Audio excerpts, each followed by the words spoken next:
আজকের ভিডিওতে আমি আপনাকে খুব সহজভাবে শেখাবো কিভাবে ইংরেজিতে ডাক্তারের সাথে নিজের সমস্যাগুলো পরিষ্কারভাবে বলবেন। চলুন ধাপে ধাপে শুরু করি। প্রথমে আমরা শিখব কিভাবে সাধারণভাবে ডাক্তারকে নিজের সমস্যা জানাতে হয়। আমার শরীর ভালো লাগছে না, I am not feeling well, অথবা আমি অসুস্থ বোধ করছি, আই ফিল সিক। আর যদি একটু বেশি ভদ্রভাবে বলতে চান তাহলে বলতে পারেন, Could you please check me? Can you help me please? এই বাক্যগুলো দিয়ে আপনি সহজেই কথোপকথন শুরু করতে পারবেন। এবার আসি সবচেয়ে সাধারণ সমস্যা, মাথা ব্যথা। ধরুন আপনার মাথা ব্যথা করছে। আপনি সহজেই বলতে পারেন, আমার মাথা ব্যথা করছে, My head hurts. যদি অনেক বেশি ব্যথা হয় তাহলে বলবেন, আমার প্রচণ্ড মাথা ব্যথা করছে, I have a severe headache. আর যদি ডাক্তারের কাছ থেকে কারণ জানতে চান তাহলে বলবেন, দয়া করে বলবেন কি সমস্যাটা কি? Can you please tell me what is wrong? এবার আসি শরীরের অন্য কিছু সাধারণ সমস্যার কথায়। আমার পায়ে ব্যথা, My legs hurt. যদি হাঁটতে সমস্যা হয় তাহলে বলবেন, হাঁটার সময় ব্যথা করে, It hurts when I walk.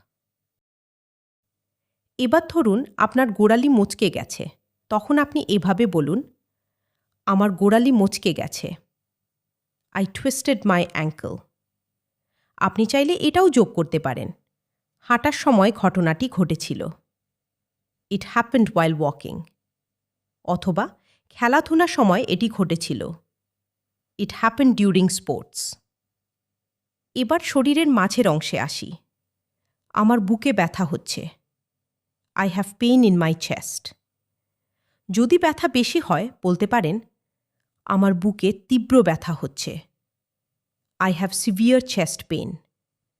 Severe শব্দটির মানে হল তীব্র ব্যথা। আমার পিঠে ব্যথা করছে, My back hurts. অথবা আমার পিঠে ব্যথা আছে, I have back pain. দীর্ঘদিন ধরে যদি ব্যথা হয় তাহলে বলুন, আমার এই ব্যথাটা কয়েকদিন ধরে হচ্ছে, I have had this pain for a few days. এবার আসি পেটের সমস্যার কথায়। আমার পেটে ব্যথা করছে, I have a stomachache. খুব বেশি হলে বলুন, আমার পেটে প্রচণ্ড ব্যথা হচ্ছে, I have a severe stomachache. এখন আসি মুখ ও মাথার অন্যান্য সমস্যায়। আমার দাঁতে ব্যথা হচ্ছে, I have a toothache. বেশি ব্যথা হলে বলুন, ভীষণ যন্ত্রণা হচ্ছে, It is very painful. সর্দি বা ঠান্ডা লাগলে আপনি বলতে পারেন, আমার নাক দিয়ে জল পড়ছে, I have a runny nose. অথবা বলুন, আমার ঠান্ডা লেগেছে, I have a cold. আমার চোখে চুলকানি হচ্ছে, My eyes are itchy. অথবা বলুন, আমার চোখ লাল, My eyes are red. এবার আসি কানের সমস্যায়। আমার কান ব্যথা করছে, My ears are sore. যদি শুনতে সমস্যা হয় তাহলে বলুন, আমি ঠিকমতো শুনতে পাচ্ছি না, I can't hear properly.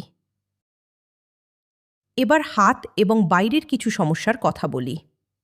আমার হাতে ব্যথা করছে, My arm is sore.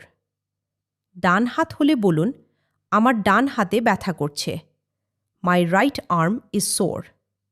বাম হাত হলে, আমার বাম হাতে ব্যথা করছে, My left arm is sore.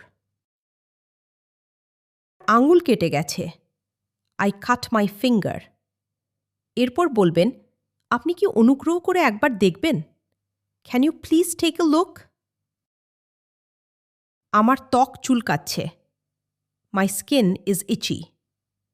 আপনি চাইলে যোগ করতে পারেন, গতকাল শুরু হয়েছে, It started yesterday. দেখলেন, খুব সহজ কিছু বাক্য ব্যবহার করেই আপনি নিজের সমস্যাগুলো স্পষ্টভাবে ইংরেজিতে বলতে পারছেন। এখন আপনার জন্য একটি ছোট কাজ। এই ভিডিওটি শেষ পর্যন্ত দেখে থাকলে কমেন্টে লিখুন ডান, আর ভিডিওটি ভালো লাগলে একটি লাইক দিন। আর এমন আরও ভিডিও পেতে চ্যানেলটি সাবস্ক্রাইব করে রাখুন। এই পুরো লেসনের একটি সম্পূর্ণ পিডিএফ দেওয়া আছে আমাদের টেলিগ্রাম এবং হোয়াটসঅ্যাপ চ্যানেলে। চ্যানেলের লিংক ভিডিওর ডেসক্রিপশনে দেওয়া আছে।